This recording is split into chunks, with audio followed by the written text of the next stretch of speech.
अमीर और गरीब बहू की सफलता। एक दिन सोनिया अपनी सहेलियों के साथ कॉलेज के कैंपस में बातें कर रही होती है। भाई मजे हैं तो इस सोनिया के, देखो तो कितनी सुंदर ड्रेस पहनी है सोनिया ने। इसके तो सारे कपड़े अच्छे होते हैं और इस बार का तेरा हेयर स्टाइल भी काफी बढ़िया लग रहा है सोनिया। Thank you guys. सारी सहेलियां बात कर रही होती कि तभी नीलम कॉलेज में एंटर करती। नीलम एक गरीब घर की लड़की थी, उसे कॉलेज में स्कॉलरशिप के थ्रू एडमिशन मिला था। वहीं उसके पुराने कपड़े और रहने का सिंपल तरीका देखकर कॉलेज की सभी लड़कियां उसका मजाक उड़ाया करती थी। एक हमारी सोनिया है इतनी मॉडर्न और क्लासी, और एक ये बहन जी हैं, भाई इसके बाल देख कितने ऑयली हैं, ऐसा लग रहा है ऑयल फैक्ट्री से डायरेक्ट कॉलेज आ रही है। और इसके कपड़े भी देखना, कैसे बहन जी टाइप कपड़े पहने इसने। सभी नीलम के बारे में बात कर रहे थे और नीलम सब सुन लेती है। भाई इस बहन जी की चप्पल तो देख के ऐसी चप्पल हम बाथरूम में भी पहनकर नहीं जाते हैं। मेरे पास कुछ नहीं है या तुम जैसा नहीं है तो तुम लोग दे तो दोगी नहीं। मेरा मजाक उड़ाने से अच्छा है अपने काम पर ध्यान दो। आजकल की गरीब लड़कियों के भी काफी तेवर है। पता नहीं कहां कहां से आ जाती है मुंह उठाकर स्कॉलरशिप के बेसिस पर पढ़ने। चलो गाइस, सारी सहेलियां वहां से चली जाती हैं। ऐसे एक दिन नीलम आफ्टर लेक्चर बैठकर पढ़ाई कर रही होती है कि तभी देखो तो ये बहन जी आफ्टर लेक्चर भी पढ़ाई कर रही हैं। ऐसा लग रहा है आफ्टर कॉलेज बहुत बड़ी कलेक्टर बनने वाली हैं। कलेक्टर का तो पता नहीं, लेकिन हाँ जिंदगी में कुछ बेहतर करने की लालसा है। तुम जैसे गरीब बस डायलॉगबाजी ही कर सकते हो और कुछ नहीं। मैं गरीब हूं इसका मतलब ये तो नहीं कि मैं काम करना नहीं जानती या काम नहीं कर सकती। कितना भी घिस लो, रहोगी तो गरीब ही। देखना, मैं तो आफ्टर कॉलेज यूएस जा रही हूँ अपनी एमबीए की पढ़ाई करने के लिए। फिर इंडिया आकर मस्त सी जॉब करूंगी और महीने के लाखों कमाऊंगी। तुम जिस नाले से निकल कर आई हो उसी गरीबी की गंदगी में फिर चली जाओगी। सोनिया और उसकी फ्रेंड्स नीलम पर हंसने लगती हैं और वहां से चली जाती हैं। नीलम ने जीवन में बहुत बड़े सपने तो नहीं देखे थे, लेकिन वो जिस गरीबी से गुजर रही थी वो नहीं चाहती थी कि उसकी आगे की जिंदगी भी उसी में गुजरे। ऐसे ही दिन बीतते हैं और कॉलेज खत्म होते ही सोनिया अपने फर्दर स्टडीज के लिए अब्रॉड चली जाती है। वहीं नीलम अब घर के कामकाज में अपनी माँ की मदद करने लगती है। बेटा, अब तो तेरी पढ़ाई पूरी हो गई ना? जी पापा, अब तो पढ़ाई पूरी हो गई है। अजी अब तो नीलम की शादी की उम्र भी हो रही है, क्यों ना हम इसकी शादी करा दें। माँ, मुझे अभी शादी नहीं करनी, मुझे सिलाई सीखनी है। मैं चाहती हूँ कि सिलाई सीखकर खुद से लोगों के लिए कपड़े सिलकर पैसे कमाऊं, ताकि हमेशा हमें गरीब ना रहना पड़े। बेटा, कपड़े सिलकर पेट पाला जा सकता है, अमीर नहीं बना जा सकता। रही बात अगर तेरा मन है सिलाई सीखने का, तो पड़ोस की सुजाता कपड़े अच्छे सिलती है। उसे काम के लिए एक लड़की की जरूरत भी है। मैं उससे बात कर लेती हूँ, तो उसके यहाँ जाकर उसकी सिलाई में मदद करना और वो तुझे सिलाई सिखा भी देगी। ठीक है माँ, कल मैं सुजाता काकी के यहाँ टाइम से जाकर सिलाई सीख लूंगी। जिसके बाद रीना जी अपनी पड़ोसन सुजाता से बात करती है और नीलम अगले दिन से सुजाता की टेलरिंग की दुकान पर जाकर उसके साथ काम करती है और सिलाई सीखने लगती है। एक तरफ नीलम सिलाई सीख रही थी और दूसरी तरफ उसके माता पिता उसके लिए लड़का देख रहे होते हैं। ऐसे ही 6 महीने बीत जाते हैं और अब नीलम सिलाई सीख चुकी थी, साथ में घर को अच्छे से संभाल रही थी। एक दिन, नीलम बेटा, मैंने तेरे लिए एक लड़का देखा है। बेटा, हमारी हैसियत नहीं है कि हम लाखों रुपए दहेज दें। लड़का गरीब है लेकिन तुझे बहुत खुश रखेगा। पापा, मुझे कोई एतराज नहीं है, आपने पसंद किया है तो अच्छा ही होगा। जिसके बाद पवन अपनी माँ सुनिधि और बहन कीर्ति के साथ नीलम को देखने आता है। लड़की तो बहुत सुंदर है, और देखो ना माँ, इन्होंने घर भी अच्छे से संभाल रखा है। नीलम जी, आपको मुझसे शादी करने से कोई प्रॉब्लम तो नहीं है ना? नीलम ना में सिर हिला देती है और कुछ देर तक दोनों परिवार आपस में बात करते हैं और नीलम और पवन का रिश्ता तय हो जाता है। कुछ ही दिनों में बहुत ही सादे सिंपल तरीके से नीलम और पवन की शादी हो जाती है और नीलम बहू बनकर पवन के घर आ जाती है। वहीं सोनिया फॉरेन में अपना एमबीए कर रही होती है और उसे वहीं पर रोहन मिलता है, जो कि काफी अमीर घर से था। सोनिया को रोहन से प्यार हो जाता है। रोहन देखो ना, अब तो एमबीए भी पूरा होने वाला है। मैं सोच रही हूँ क्यों ना इंडिया जाकर हम शादी कर लें और फिर दोनों साथ में खुशी से कमाएंगे और रहेंगे। हाँ Sonia, baby don't worry, India जाते ही मैं अपने पेरेंट्स से शादी की बात करूंगा और तुम अपने पेरेंट्स से बात कर लेना। Okay baby. जिसके बाद एमबीए पूरा होते ही दोनों इंडिया आ जाते हैं और अपने घर में शादी की बात करते हैं। मुझे तो कोई प्रॉब्लम नहीं है सोनिया और रोहन की शादी से। बस सोनिया रोहन को कह दो कि अपने पेरेंट्स को ले आकर बात कर ले। हाँ बेटा, रोहन से कह देना अपने मम्मी पापा को लेकर मिल ले। अगले दिन रोहन अपने मम्मी पापा के साथ सोनिया के घर आता है। सोनिया का घर और मॉडर्न सोनिया रोहन के माता पिता को काफी पसंद आती है। सोनिया से मिलने के पहले मैं तो बहुत डरी थी कि कैसी लड़की होगी, कौन होगी, लेकिन अब मेरी चिंता एकदम दूर हो गई है। सोनिया तो वैसे ही मॉडर्न बहू है जैसे हम अपने रोहन के लिए ढूंढ रहे थे। चलो भाई साहब बहन जी, अब तो मुंह मीठा कराइए, शादी की तैयारियां शुरू करें। जी। जिसके बाद प्रिया सभी का मुंह मीठा कराती है। रोहन और सोनिया का रिश्ता पक्का हो जाता है और कुछ ही दिनों में रोहन और सोनिया की बहुत ही धूमधाम से शादी होती है और सोनिया रोहन के घर की बहू बनकर ससुराल आ जाती है। सोनिया की सास उसका बहुत अच्छे से स्वागत करती है। सोनिया का ससुराल भी उसके मायके की तरह ही काफी अमीर था। उसे वहां पहनने ओढ़ने के लिए किसी तरह की रोक टोक भी नहीं थी।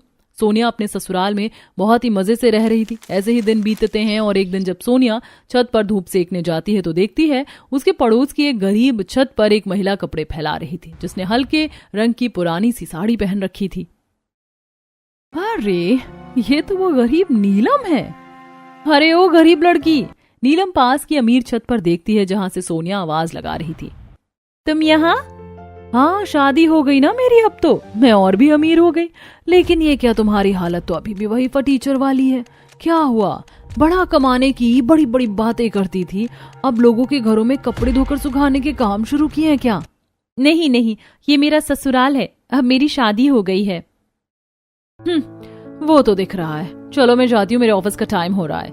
MBA के बाद सोनिया की जॉब एक मल्टीनेशनल कंपनी में लग गई थी और वो महीने का लाख रुपए कमा रही थी, जिससे सोनिया बहुत खुश थी। वाह Sonia, I am so lucky, मुझे वर्किंग बहू मिली। Thank you mummy ji. चलो I am going to office, शाम में मिलते हैं। Okay darling, go safe. Sonia मजे से अपना पर्स टांग कर ऑफिस चली जाती है और ऑफिस में काम करने लगती है। वाह Sonia, we are so lucky, college में भी साथ में थे और अब देखो ऑफिस में भी साथ में हैं। आई एम सो लकी कि तू मेरी HR है, अब तो सैलरी इंक्रीमेंट में नो टेंशन।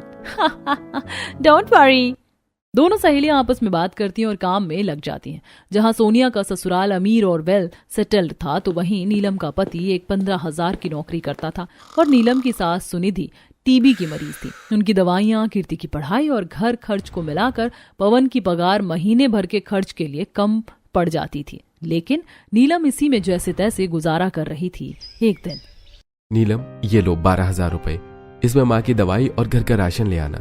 अजी बाकी के 3,000 रुपए? शादी में एक दोस्त से उधार लिया था, उसका उधार वापस कर दिया। ठीक है, लेकिन इतने कम में घर कैसे चलेगा? इस बार एडजस्ट कर लो, मैं नई जॉब ढूंढ रहा हूँ, जहाँ अच्छी नौकरी मिल गई सब सही हो जाएगा। नीलम पवन की अच्छी नौकरी के आस में बैठी रहती है, लेकिन घर के हालात और भी ज्यादा बिगड़ते जाते हैं। एक दिन जब नीलम अपनी सास की सेवा कर रही होती है, सोनिया उसके घर के सामने से गुजर रही होती है। अरे ये फटीचर मैडम तो अपनी सास की सेवा में लगी है। तुम तो कह रही थी कि काम करके बहुत अमीर बन जाओगी, क्या हुआ? बन गई अमीर? तुम्हारी हालत तो कटोरा लेकर रोड पर बैठने वाली दिख रही है। देखा, मैंने तो अपने सपने पूरे कर लिए और पूरे कर रही हूँ। लाख रुपए कमा रही हूँ महीने का और कुछ दिनों में और इंक्रीमेंट होने वाला है। सोनिया, तुम्हें मुझसे दिक्कत क्या है? मुझे मेरे हाल पर छोड़ दो। मुझे तुमसे क्या ही दिक्कत होगी? अरे तुम ही हो, जब देखो तब मेरे इर्द गिर्द मक्खी की तरह घूमती हो। एक कॉलेज, एक एरिया में रहना, अब देखो एक ही मोहल्ले में ससुराल। तो तुम ही तो मेरे पीछे पड़ी हो और मुझे तुम जैसी गरीब लड़की नहीं पसंद, बस इसीलिए मैं अपनी भड़ास निकालती रहती हूँ। फिर सोनिया वहां से चली जाती है। आप ऐसी बेवकूफ लड़की की बात कैसे सुन सकती हो? कितनी बातें सुना कर गई वो आपको। कोई बात नहीं कीर्ति, आज हम लोग गरीब हैं तो लोग सुना रहे हैं, एक दिन देखना हम भी अमीर होंगे। एक तो मेरी तबीयत ने तुम्हें बहुत तंग कर रखा है, माफ कर देना बहू। नहीं माँ जी, ऐसी कोई बात नहीं है, आपकी सेवा मेरा कर्तव्य है। वहीं अब नीलम सोचने लगती है कि उसे कुछ तो काम करना होगा, ऐसे घर नहीं चलेगा। वहीं रात में जब पवन घर आता है, सुनो ना, मैं सोच रही हूँ कि मैं सिलाई का काम शुरू करूं। मैंने शादी के पहले सिलाई सीखी है और उससे ठीक ठाक पैसे तो आ ही जाएंगे। लेकिन सिलाई के लिए मशीन भी तो चाहिए, वो कहाँ से आएगी? शादी की मुंह दिखाई के जो पैसे मिले थे, मैंने संभाल कर रखे थे, उसी से। अगर तुम काम करना चाहती हो तो मुझे कोई दिक्कत नहीं है, मेरी ही मदद हो जाएगी। ठीक है, फिर तो कल ही चलकर मशीन ले आते हैं। अगले दिन नीलम पवन के साथ जाकर मुंह दिखाई के पैसों से नई सिलाई मशीन खरीद कर लाती है। वहीं कीर्ति अपनी भाभी के नए काम के लिए बोर्ड बनाती है। यहाँ सिलाई का काम किया जाता है, ब्लाउज, सूट और हर तरह के कपड़े सिले जाते हैं। वाह, ये बोर्ड तो परफेक्ट लग रहा है। भाभी आ गई आप? ये देखिए, मैंने आपके लिए ये बोर्ड बनाया, कैसा है? अरे वाह, ये तो बहुत ही ज्यादा सुंदर है, चलो साथ में बाहर टांग देते हैं। जिसके बाद कीर्ति के हाथ से बना हुआ बोर्ड नीलम और कीर्ति मिलकर घर के बाहर एक कील में टांग देती हैं और जब सोनिया अपनी कार से ऑफिस जा रही होती है तो वो उसका बोर्ड पढ़ती है। कैसी गवार है यहाँ सिलाई का काम लिया जाता है ऐसे बनेगी अमीर। खैर मुझे क्या, मैं तो अपनी लेविश लाइफ में खुश हूँ। जिसके बाद सोनिया अपने ऑफिस चली जाती है। Good morning sir. सोनिया, ये कोई टाइम है ऑफिस आने का? 10 बजे का ऑफिस है, 11 नहीं। जब तुम्हारा मन करेगा तब आओगी और जाओगी। हाँ, यहाँ ऐसा नहीं चलेगा। सॉरी बॉस, अगली बार से ऐसा नहीं होगा। ठीक है, मैंने तुम्हें जो प्रोजेक्ट दिया था जल्दी से उस पर काम करो। सारे डिजाइन्स मुझे मेल करो, 3 दिन में प्रेजेंटेशन है। Okay boss. फिर सोनिया अपने डेस्क पर बैठकर आराम करने लगती है। वहीं नीलम अपने घर का सारा काम निपटा कर सास को दवा देती है और ननद पति को उनका टिफिन देती है। जिसके बाद नीलम स्क्रैप से कपड़े लेकर सस्ते कपड़ों पर डिजाइन करके सुंदर कुर्तियां सिलती है। तभी एक औरत उसके यहाँ आती है। यहाँ ब्लाउज सिला जाता है क्या? जी आइए, कैसा ब्लाउज चाहिए आपको? आप डिजाइन बता दो, मैं नाप ले लेती हूँ। जैसा डिजाइन चाहिए वैसा ही बना दूंगी। बस बैक से मटका गला और ये स्लीव थोड़ी लंबी रहेगी। सिंपल ही ब्लाउज सिलवाना है। नीलम जल्दी से झिलमिल का नाप ले लेती है। आप शाम तक आ जाइए, मैं सिलकर दे देती हूँ। फिर नीलम घर के सारे काम निपटा कर ब्लाउज सिलने में लग जाती है और शाम तक झिलमिल का ब्लाउज तैयार कर देती है। हो गया तैयार। जी आप एक बार पहनकर चेक कर लीजिए। झिलमिल नीलम का सिला हुआ ब्लाउज पहनकर चेक करती है और उसे नीलम की सिलाई काफी पसंद आती है। वाह, यकीन नहीं होता, इतना परफेक्ट ब्लाउज एक बार में, और दूसरे टेलर तो हफ्ते लेते हैं सिलने में। तुमने तो 2 घंटे में मेरा ब्लाउज रेडी कर दिया। थैंक यू, मैं अपनी सहेलियों को भी तुम्हें ही रिकमेंड करूंगी। फिर झिलमिल सिलाई के पैसे देकर वहां से चली जाती है। तभी एक और लड़की वहां आती है। मेरा गाउन सिलना था, सिटी जाने में बहुत समय चला जाएगा और इतनी जल्दी कोई गाउन रेडी नहीं कर सकता, क्या आप सिल दोगी? जी जी, कब तक चाहिए? परसों मेरा ग्रेजुएशन डे है, मुझे वहां इसे पहनकर जाना है। परेशान मत होइए, आपका काम हो जाएगा। नीलम रात में घर का काम जल्दी निपटाकर शालिनी का गाउन सिलने लगती है और रात भर जाग कर उसका गाउन तैयार कर देती है। वहीं अगले दिन, आई कांट बिलीव, आपने मेरा गाउन इतनी जल्दी तैयार कर दिया। इतनी जल्दी तो कोई टेलर नहीं करता, और तो और ऑनलाइन डिलीवरी भी इतनी फास्ट नहीं है। थैंक्स। कितने पैसे हुए? 500। ये लीजिए, बहुत सुंदर गाउन बनाया है, थैंक यू। नीलम ने नया काम ही शुरू किया था, लेकिन उसके काम के तरीके से वहां आने वाले ग्राहक काफी ज्यादा इम्प्रेस हो जाते हैं और वो अपनी सहेलियों, रिश्तेदारों, सभी को नीलम के यहाँ अपने कपड़े सिलवाने के लिए ही रिकमेंड करते हैं। वहीं सोनिया के ऑफिस में, सोनिया, मैंने जो डिजाइन तैयार करने को कहा था वो हुआ या नहीं? Sir, I am working on it, मैं बस 2 घंटे में करके देती हूँ। Damn, you are too slow. जल्दी करो, क्लाइंट आने वाले हैं, उन्हें डिजाइन दिखानी है। जी सर। सोनिया फटाफट डिजाइन क्रिएट करती है और उसे ऑफिस के मेल आईडी पर सेंड करती है। 5 मिनट में प्रेजेंटेशन है, मैं फ्रेश होकर आती हूँ। जिसके बाद सोनिया फ्रेश होने चली जाती है। वहीं सुरुचि, जो कि उसकी कॉलेज की फ्रेंड और ऑफिस में एचआर थी, वो सोनिया के बनाए डिजाइन्स में मिनिमल चेंजेस कर देती है, जिससे वो अब उतने अट्रैक्टिव नहीं दिखते जितना सोनिया ने बनाया था। यही प्रेजेंटेशन में क्लाइंट्स को वो डिजाइन बिल्कुल भी पसंद नहीं आते और क्लाइंट्स नाराज होकर वहां से चले जाते हैं। सोनिया, तुमसे एक काम ढंग से नहीं होता है। इस लॉस की भरपाई अब तुम्हारी पेमेंट से होगी। बॉस इतना कहकर वहां से चले जाते हैं। वहीं सोनिया बहुत ही ज्यादा परेशान हो जाती है। वहीं अगले दिन बॉस सोनिया को फिर एक प्रेजेंटेशन देते हैं। सोनिया, ये प्रेजेंटेशन बहुत इंपॉर्टेंट है। राघव नहीं है, इसलिए मैं ये तुम्हें सौंप रहा हूँ। इसमें कोई गड़बड़ नहीं होनी चाहिए और जल्दी से जल्दी इसे कंप्लीट करके मुझे मेल कर देना। Okay boss. Sonia fresh mind से प्रोजेक्ट करने बैठ जाती है, लेकिन काम बहुत ज्यादा हेक्टिक होने के कारण उसे नींद आने लगती है और वो झपकी ले लेती है। वहीं सोनिया के बॉस ये सब देख लेते हैं। डैम, मैंने कैसे एम्प्लॉय हायर कर ली है, बहुत लेजी है। ऐसे ही दिन बीत रहे थे। जहां नीलम अपना सिलाई का काम शुरू करके अब लोगों के कपड़े सिलकर पैसे कमाती थी, तो वहीं अमीर सोनिया ऑफिस में सारा दिन बॉस की डांट सुनती थी। कि एक दिन, नीलम, आज माँ की दवा खत्म हो रही है, माँ के लिए दवा लानी है। भाभी ने दवा पहले ही ला दी है भैया, और अब देखो माँ की हेल्थ में भी पहले से ज्यादा सुधार है।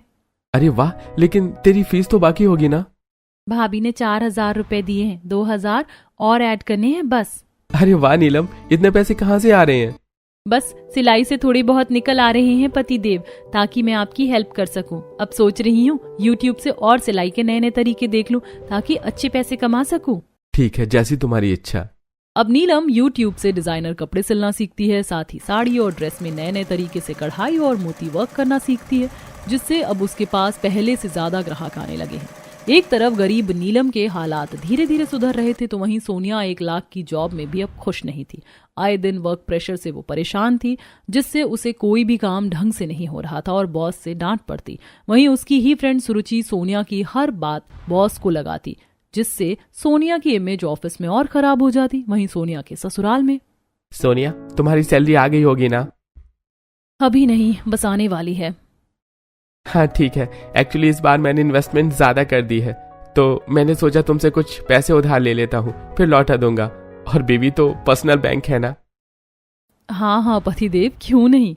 सोनिया के ससुराल वाले बहुत अमीर थे, उन्हें किसी चीज की चिंता नहीं थी। सोनिया अपनी कमाई भी खुद ही रखती थी, लेकिन सोनिया को लाइफ में काफी सक्सेसफुल होना था, जिसलिए वो MBA करके जॉब कर रही थी। सोनिया की लाइफ इतनी अच्छी थी कि वो कार से रोज ऑफिस जाती और कार से ही आती और अपनी कमाई शॉपिंग, मेकअप और सेविंग्स में लगाती। कुछ दिनों बाद सोनिया की सैलरी आती है।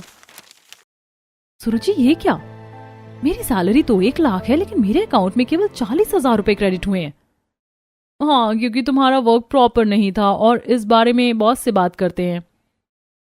मैंने सोचा था सुरुचि साथ रहेगी तो प्रमोशन जल्दी होगा, ये तो डिमोशन हो रहा है मेरा। सर, मैंने पूरे 26 दिन ऑफिस में काम किया है और ओवर टाइम भी, इसके बाद भी मेरे अकाउंट में 40,000 ही क्रेडिट हुए। सोनिया जी, आपकी वजह से इस महीने हमने 4 क्लाइंट खोए हैं। लॉस का केवल 1% हमने आपकी सैलरी से डिडक्ट किया है। तो आई होप आप समझ चुकी होंगी हमें आपकी वजह से कितना बड़ा लॉस सहना पड़ा है। नेक्स्ट टाइम ऑफिस में सोइएगा नहीं, काम करिएगा। You may leave now. Office का एटमॉस्फेयर अब सोनिया को बहुत बुरा लगने लगा। हर महीने उसकी सैलरी से अब डिडक्शन होता, कभी उसके ऑफिस एक्सपेंसेस पर तो कभी छोटी छोटी गलतियों पर, जिससे उसकी 1 लाख सैलरी होने के बावजूद भी कभी उसे 1 लाख नहीं मिलते, बल्कि अब तो 20,000 पेमेंट भी मुश्किल से हाथ में आती, जिससे सोनिया डिप्रेस्ड हो जाती है। वहीं नीलम की सिलाई और इम्प्रूव हो जाती है, जिस कारण नीलम के पास सिलाई के लिए दूर दूर से लोग आने लगते हैं। सुनो जी, ये मेरे पास कुछ पैसे इकट्ठे हुए हैं, माँ जी की तबीयत में भी सुधार है, कीर्ति की फीस भी भर दी गई है।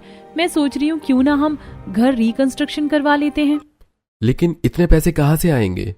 ये लो, 2 लाख रुपए हैं, पिछले 4 महीने की सिलाई की कमाई। मुझे नहीं पता था कि मेरा ये बिजनेस इतना कमाल कर जाएगा। वाकई? जिसके बाद पवन और नीलम मिलकर अपने कच्चे पुराने घर की जगह एक पक्का मकान बनवाते हैं और अब बहू के सिलाई का बोर्ड भी काफी अच्छा और अट्रैक्टिव बनाया जाता है। एक दिन जब सुबह सुबह सोनिया ऑफिस जा रही होती है तो वो नीलम का घर देखकर हैरान हो जाती है। ये नीलम का घर तो पहले टूटा हुआ था, बहुत पुराना था। ये अचानक से इस गरीब के पास पक्का घर बनवाने के पैसे कहाँ से आए? और बढ़िया घर बनवाया इसने तो। चलो कोई ना, गरीब थोड़ी अपग्रेड हो रही है। सोनिया ऑफिस जाती है जहां उसके सभी एम्प्लॉय उस पर हंस रहे होते हैं। आप लोग ऐसे क्यों हंस रहे हो? क्या हुआ? ये क्या बच्चों वाली पीपीटी बनाकर दी है तूने, इसीलिए हंस रहे हैं सब। सोनिया ने बीते दिन एक प्रेजेंटेशन तैयार किया था, लेकिन सुरुचि नहीं चाहती थी कि उसका प्रमोशन हो, इसीलिए उसने सोनिया के प्रेजेंटेशन को एक कार्टून वाली पीपीटी में बदल दिया और ऑफिस में सभी उसका मजाक उड़ा रहे थे। ये देखकर सोनिया उदास हो जाती है और बिना कुछ कहे रोते हुए वहां से निकल जाती है। मैंने कभी नहीं सोचा था कि जॉब में भी इतने स्ट्रगल है। फॉरेन से MBA करने के बाद भी सब उल्टा हो रहा है। सुरुचि मेरी बेस्ट फ्रेंड होकर कितना नीचे गिर गई है। सोनिया ये सब सोच रही थी कि तभी उसे उसकी सास का कॉल आता है। सोनिया बेटा, संडे को हमने जो साड़ी ली थी याद है? तुम्हारा ब्लाउज सिल गया होगा अब तो। आज शाम में हमें बुआ के यहाँ जाना है, उनकी एनिवर्सरी पार्टी है। प्लीज तुम वही साड़ी पहना और ऑफिस से जल्दी घर आ जाना। सास की बात सुनकर अब सोनिया और परेशान हो जाती है। ऑफिस के काम के चक्कर में सोनिया के ध्यान से ही निकल जाता है कि उसे साड़ी का ब्लाउज सिलने देना था। ओह शिट, सब गड़बड़ हो रहा है। माँ जी को अगर पता चला कि ये काम भी मैंने ढंग से नहीं किया तो वो बहुत गुस्सा हो जाएंगी। और बुआ जी के यहाँ जाने का सवाल है, इतनी जल्दी कौन ही डिजाइनर ब्लाउज सिल कर देगा। फिर सोनिया को ध्यान आता है कि नीलम भी तो सिलाई करती है, क्यों ना उससे ही सिलवा लिया जाए। चलो आज नीलम गरीब से ही ब्लाउज सिलवा लिया जाए, इसी बहाने उसकी कुछ पैसों की मदद हो जाएगी। जिसके बाद सोनिया नीलम के घर आती है, जहां अब उसकी सिलाई का बोर्ड काफी मॉडर्न हो गया था और अंदर अब उसने एक छोटा सा बुटीक तैयार कर रखा था जहां वो सिलाई करती थी। आज तुम यहाँ कैसे? मेरा ब्लाउज सिलना था, इट्स टू अर्जेंट, हो सके तो प्लीज इसे शाम तक तैयार कर दो। अच्छा लगा तुम यहाँ आई, डोंट वरी, तुम बैठी रहो, मैं तुम्हारे प्रेफरेंसेस के अकॉर्डिंग इसे तुरंत तैयार कर देती हूँ। नीलम सोनिया के प्रेफरेंसेस के अकॉर्डिंग उसका ब्लाउज कट करती है और बहुत ही सुंदर तरीके से डीप नेक बैकलेस ब्लाउज तैयार करती है। वहीं सोनिया नीलम का काम देखकर हैरान रह जाती है।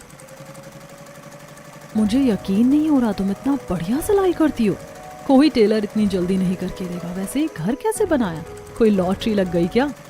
मैं कहा करती थी ना बिजनेस करूंगी, तो इसी सिलाई की कमाई से मैंने ये सब किया। सिलाई की कमाई से घर? इसमें इतना हो जाता है? हाँ, 50-60 आराम से आ जाते हैं। 50-60 रुपए में घर थोड़ी ना बनता है, पक्का लॉटरी लगी। बहू, ये शर्मा जी की बहू है ना? ये तो बहुत भोली है, 50-60 रुपए की बात कर रही है। 50-60 हजार तो कमा लेती हूँ महीने का। नीलम की कमाई सुनकर अब सोनिया को खुद पर शर्म आ जाती है। तुम्हें क्या हुआ? तुम्हारी कमाई तो मुझसे भी अच्छी है, महीने का 1 लाख कमाती हूँ। अब तक तो इंक्रीमेंट होकर 2 लाख तो हो ही गई होगी सैलरी। नीलम की बात सुनकर सोनिया के अंदर का दुख बाहर आ जाता है। नहीं यार, कॉलेज टाइम में सोचा था बढ़िया MBA करके अच्छी जॉब करूंगी, पैसे कमाऊंगी, सक्सेसफुल वुमेन बनूंगी, लेकिन ये कॉर्पोरेट लाइफ बिल्कुल डिफरेंट है। 1 लाख रुपए की सैलरी में 20,000 आना भी मुश्किल हो गया। इफ यू डोंट माइंड, क्या हम साथ काम कर सकते हैं? तुम मेरे साथ काम करोगी? सीरियसली? तुम्हें दिक्कत ना हो तो? हाँ, मैंने डिजाइनिंग का कोर्स किया है, MBA किया है, मुझे मैनेजमेंट अच्छे से आता है। तुम्हारे लिए प्रॉफिटेबल होगा। क्यों ना हम मिलकर एक बुटीक शुरू करें? डिजाइन मैं तैयार करूंगी, तुम अपनी क्रिएटिविटी देना और उसे सिलना, साथ में मार्केटिंग मैं कर लूंगी। ठीक है, ये बेस्ट रहेगा। ठीक है, अब मैं चलती हूँ, मुझे फंक्शन में जाना है, देर हो रही है। फिर सोनिया वहां से चली जाती है। वहीं बुआ जी के यहाँ सभी सोनिया के कपड़ों की, विशेष रूप से ब्लाउज की खूब तारीफ करते हैं। अरे वाह सोनिया, तुम्हारी साड़ी तो कमाल की है, और ये डिजाइनर ब्लाउज कहाँ से सिलवाया? कौन से डिजाइनर ने सिल कर दिया, हमें भी बताओ। बुआ जी, हमारे ही यहाँ एक बुटीक वाली है, उससे ही सिलवाया है। आप भी आइएगा। जरूर। घर पर सोनिया के जाने थे त्रिशा के ससुराल में हमारी इज्जत और बढ़ गई। सही कहा जी, सभी बहुत खुश थे दीदी के यहाँ और बहू की खूब तारीफ भी हुई। अब इतनी तारीफ के बाद सोनिया नीलम से और भी ज्यादा इम्प्रेस हो जाती है, जिसके बाद सोनिया और नीलम अपनी सारी सेविंग इन्वेस्ट करके नीलम के घर के छत वाले एरिया में एक बड़ा सा बुटीक तैयार करते हैं, जहां नीलम बढ़िया बढ़िया डिजाइनर कपड़े तैयार करती है और सोनिया नीलम के बुटीक की मार्केटिंग करती है। नीलम, ये देखो, मैंने ये नया डिजाइन तैयार किया है, इससे हमारे बिजनेस को किक मिल सकती है। थोड़ी बहुत चेंजेस की जरूरत है, बाकी ये डिजाइन हिट कर जाएगा। जिसके बाद नीलम मार्केट से महंगे डिजाइनर कपड़े लेकर आती है और उसे बढ़िया से डिजाइन करके सुंदर सी ड्रेस तैयार करती है। नीलम और सोनिया की मेहनत रंग लाती है। वो डिजाइन सच में बहुत हिट जाता है और मार्केट में सभी नीलम के बनाए कपड़ों की मांग करने लगते हैं। जब से सोनिया और नीलम साथ आए थे, उनका बिजनेस तेजी से ग्रो होने लगा था। दोनों जितना भी कमाती आपस में आधा आधा बांट लेती। नीलम, कीर्ति की शादी भी करनी है, उसकी पढ़ाई पूरी हो गई है। आप चिंता ना करिए जी, हम अपनी कीर्ति की शादी काफी धूमधाम से करेंगे।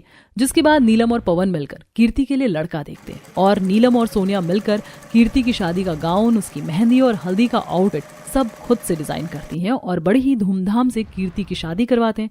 सभी कीर्ति की शादी में उसके कपड़ों की और शादी की अरेंजमेंट की खूब तारीफ करते हैं। अरे वाह, मानना पड़ेगा, जब से नीलम सुनिधि काकी के घर आई है, लक्ष्मी माँ आ गई। कितनी मेहनत करके नीलम ने सब कुछ किया और देखो तो आज कीर्ति की शादी कितनी धूमधाम से हो रही है। वहीं शादी के बाद विदाई के समय, भाभी थैंक यू सो मच, आपने सिर्फ अपनी किस्मत नहीं बदली, बाकी हम सबकी लाइफ बदल दी। हमारे माथे से गरीबी का टैग हटा दिया। आज आपकी वजह से मुझे अच्छा ससुराल मिला। थैंक यू भाभी। जिसके बाद कीर्ति विदा हो जाती। वहीं सोनिया की आंखों में भी आज आंसू थे। मैं हमेशा तुम्हारा मजाक बनाया करती थी कि गरीब लड़की क्या ही कर लेगी, लेकिन थैंक यू नीलम, आज तुम गरीबी से ऊपर आई और देखो ये अमीर लड़की तुम्हारे अंडर में काम कर रही है। आज तुम्हारी वजह से मुझे रोजगार मिला, मेरी MBA की डिग्री का घमंड खत्म हो गया। फिर सोनिया नीलम को गले लगा लेती है। भावुक नहीं होते यार, मैं तो कभी तुमसे गुस्सा हुई नहीं, मेरे हालात ही थे जो मुझसे रूठे थे। कोई ना, चलो अभी बहुत काम है मैडम। ननद की शादी के बाद सोनिया और नीलम फिर से काम में लग जाती हैं। सोनिया और नीलम अपने बुटीक में ढेर सारे डिजाइनर कपड़े तैयार करती हैं और उन्हें मार्केट में लॉन्च करती हैं, जिससे अब उन्हें अच्छा मुनाफा होने लगता है और बहुत ही कम समय में मार्केट में दोनों बहुओं का नाम हो जाता है और अब उनके पास डिजाइनर कपड़ों के भारी ऑर्डर आने लगते हैं। दोनों एक बुटीक से शुरू करके एक बढ़िया सा ऑफिस तैयार करती हैं, जहां वो अपने अंडर में कई लोगों को रोजगार देती हैं और उनसे काम करवाती हैं। इस तरह नीलम और सोनिया का बिजनेस चल पड़ता है। अरे वाह, मेरी बहू तो उस जॉब से ज्यादा यहाँ तरक्की कर रही है। सही कहा स्वाति जी आपने, देखो दोनों में नहीं पटती थी, आज दोनों के एकजुट होने से सब कुछ कितना बदल गया। दोनों गरीब अमीर बहू मिलकर एक साथ सफल होती हैं और बहुत नाम और पैसा कमाती हैं।